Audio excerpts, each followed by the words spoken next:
Bonjour mes chers élèves, comment allez-vous? J'espère que vous allez bien. Bon, dans cette vidéo, je vais vous présenter quelques fautes que vous commettez plusieurs fois pendant la lecture. On va apprendre ensemble pour les éviter. Bon, suivez-moi. La première faute que vous faites, c'est la lecture de la lettre R à la fin de quelques mots. Suivez-moi. Bon, on a ici, par exemple, les verbes du premier groupe. Les verbes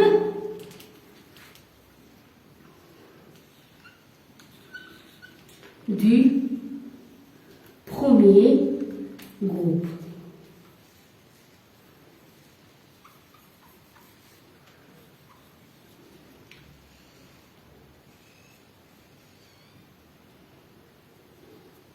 Bon, par exemple, on a le verbe, les verbes que vous utilisez toujours, par exemple, manger,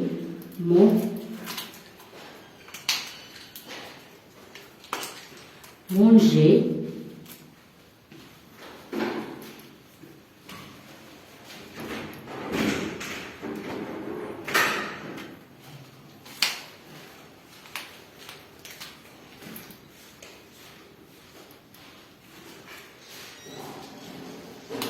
parler,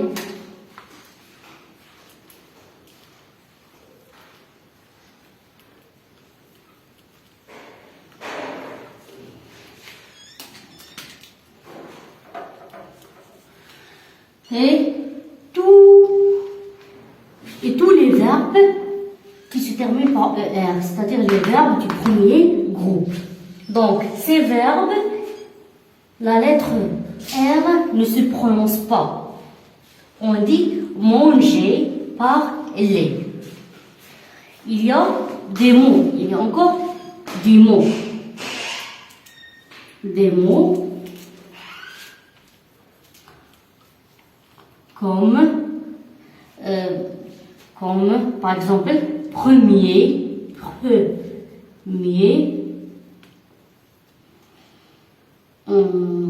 dernier,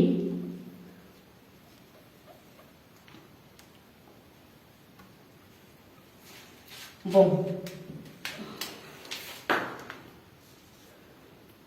dernier.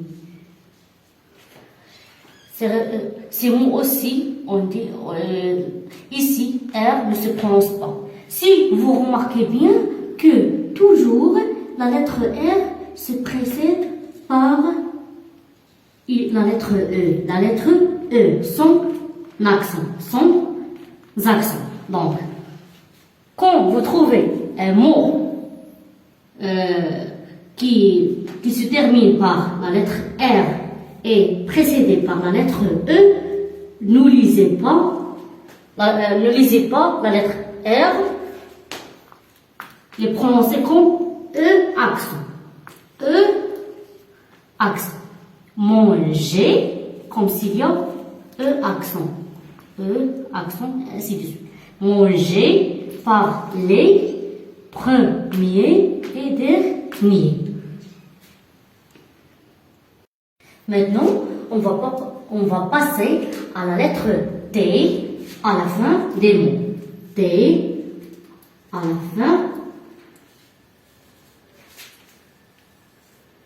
des mots.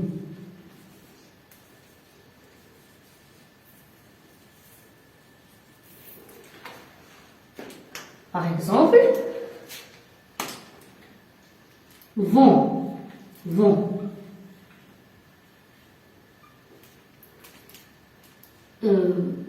Vont, bruit,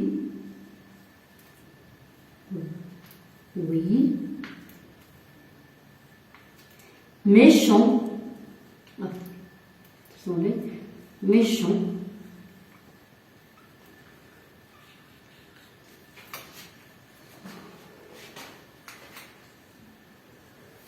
art, chat.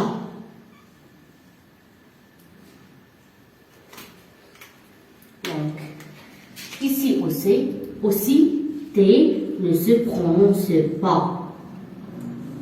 ne se pas, regardez bien. Vent, bruit, méchant, art, chat. C'est bon?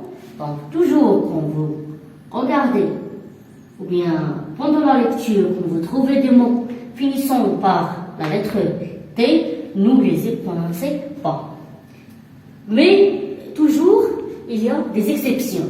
Il y a des mots terminant par T, mais on doit la lire.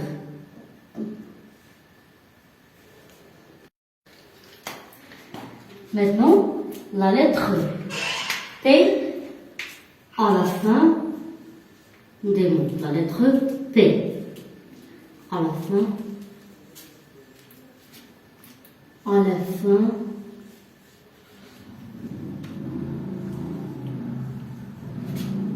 des mots. Bon, on a coup, beaucoup,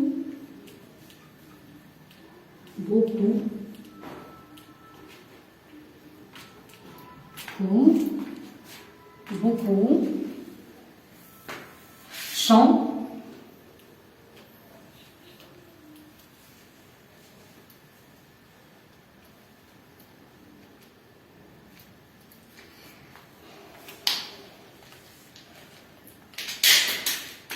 coup, beaucoup, chant. Ici, comme vous avez remarqué que j'ai pas prononcé la lettre P. Passons maintenant au mot où la lettre P vient au milieu. Bon, regardez, P au milieu, comme c'est ce mot, comme ce mot, cantine.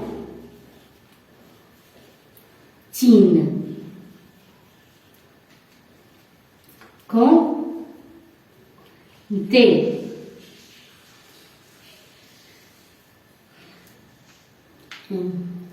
Sculpture.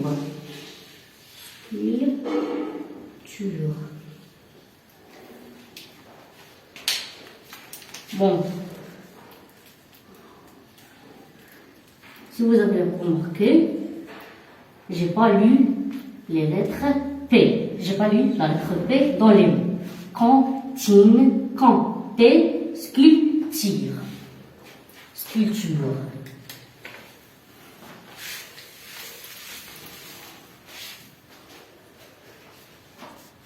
Maintenant, la lettre D à la fin de quelques mots.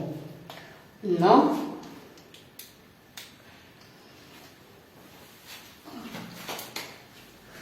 Grand, les adjectifs. Grand, lourd,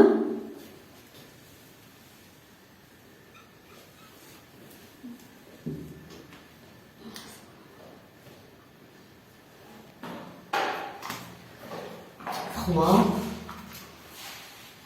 et ainsi de suite. Bon, c'est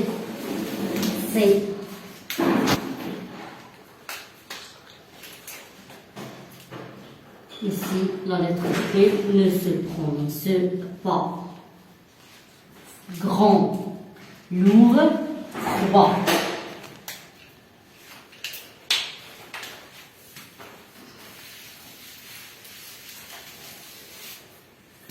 Maintenant, la lettre S. La lettre S à la fin du mot S. Bon, on a ton. Comme vous constatez ici, P et S ne se prononcent pas. Ton, on dit juste ton. P, non. Désolé, ton. Toi,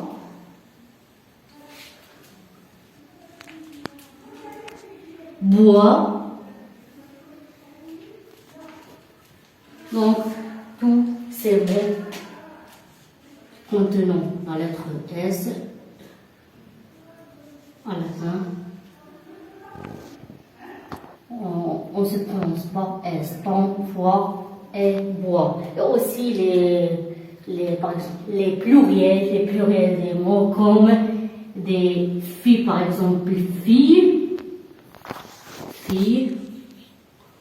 on ne prononce pas S, fille. Donc, tous les mots en pluriel, on ne prononce pas S.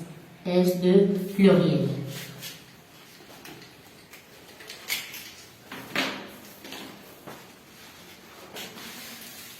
Maintenant,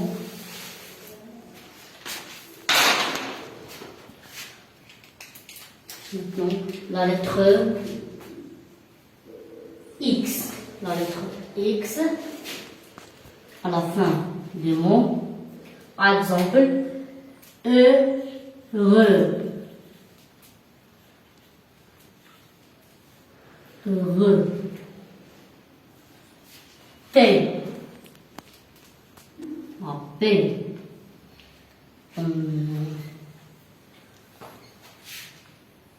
Flux.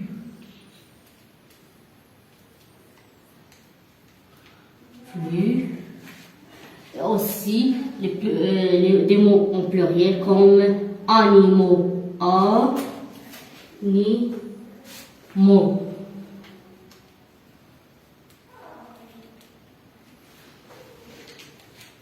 Donc, ici, X aussi ne se prononce pas. Des animaux.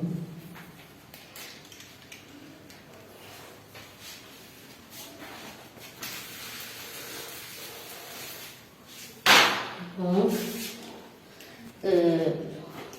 en général, voilà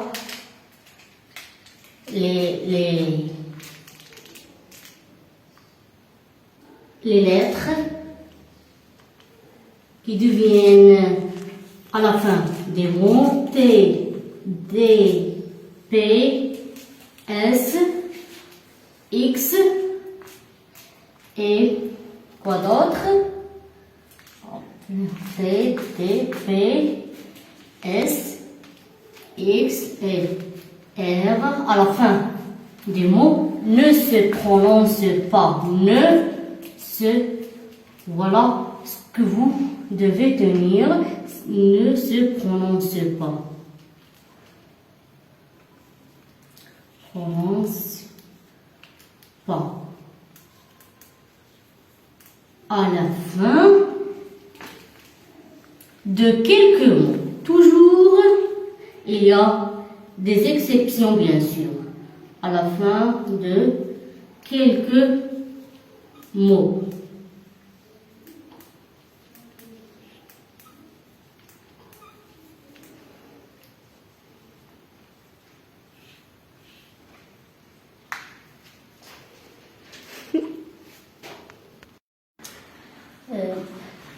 Bon, la deuxième faute que vous faites, c'est la lecture faute de quelques syllabes.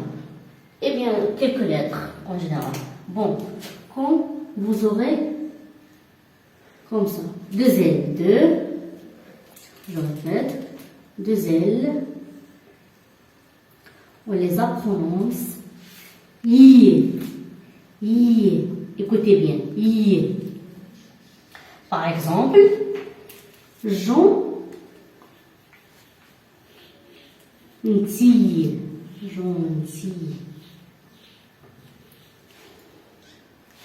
Muraille.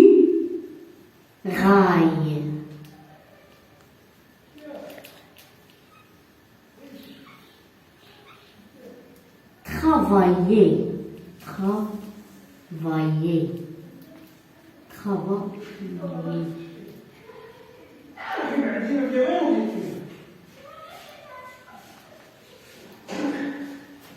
Bon, prenez ça. Bon. Et deux L, on la prononce I. Gentil, muraille, travailler.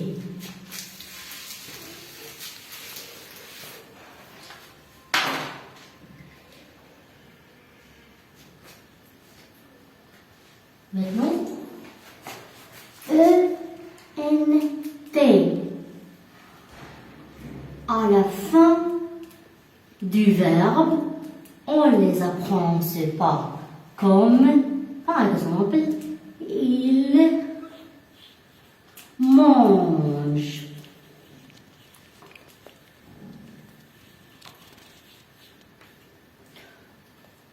On ne dit pas ils mangent. Non, c'est incorrect. On dit ils mangent. Ils parlent. Vous voyez? Il parle. Et ne se prononce pas. Voilà. Pour les verbes. C'est pour les verbes.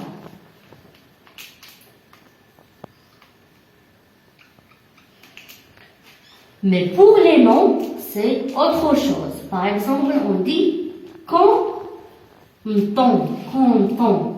C'est un adjectif. Quand. Voilà, vous regardez. Ici, on prononce ENT. Donc, dans le verbe, ne se prononce pas, mais dans les mots, il se prononce. On dit canton. On ne dit pas quand. Non, canton. Vous voyez? Voilà, pour ENT. À la fin des mots.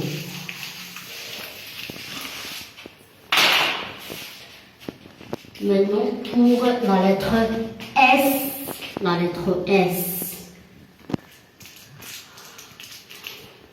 Quand la lettre S vient entre voyelles, vous connaissez les voyelles qu'on a vu déjà. A, O, I, E, I, U. Entre deux voyelles. Vous voyez ici, on la prononce Z. Regardez, par exemple, cuisine.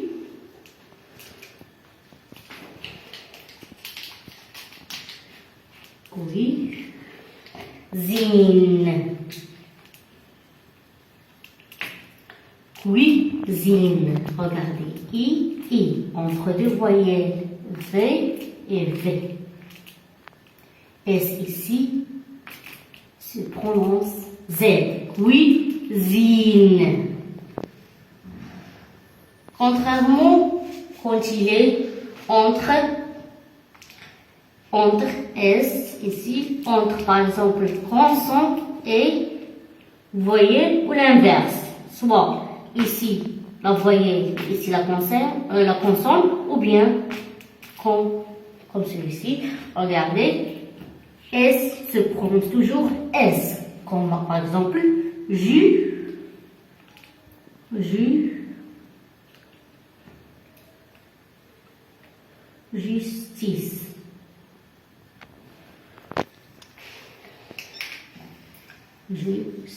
Regardez, justice, ici S se prononce S, justice, la justice. Maintenant, la dernière information que vous devez tenir, c'est la différence entre H muet et H aspiré. On commence par H muet. Bon, quand on dit H muet, si on a ici deux conditions. La première condition qu'il faut réaliser, c'est qu'on peut faire une illusion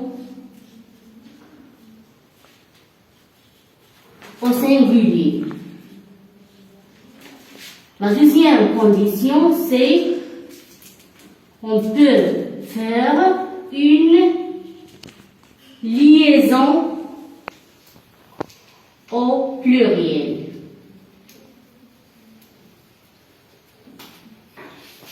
Donc, on dit H muet si ces conditions sont réalisées. Les lisions et la liaison. On va comprendre chacun des deux.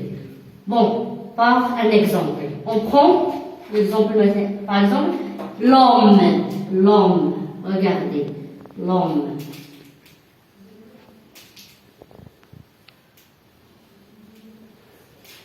L'homme au singulier. On peut faire une élision. On peut faire une illusion. C'est-à-dire,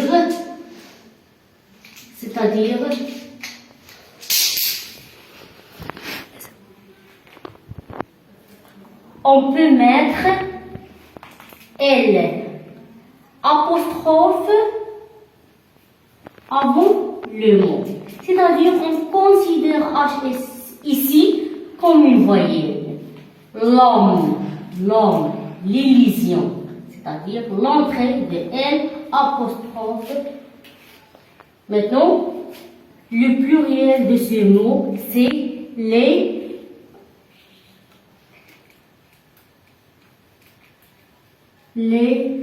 hommes. Les hommes.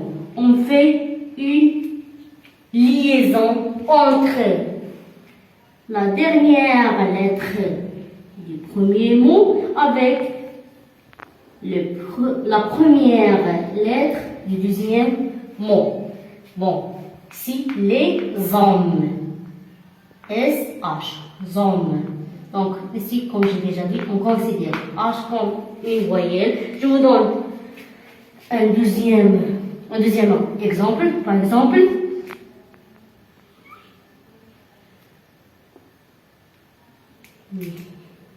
l'heure.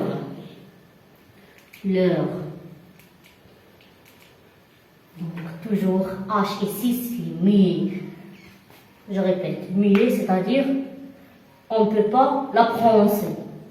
H muet, c'est H qui ne se prononce pas. L'heure. Donc, on a mis liaison, c'est-à-dire L apostrophe, et ici, la liaison, les heures.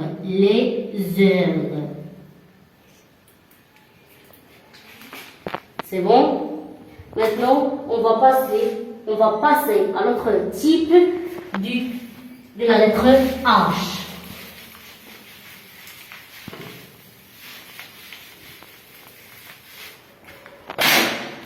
C'est le H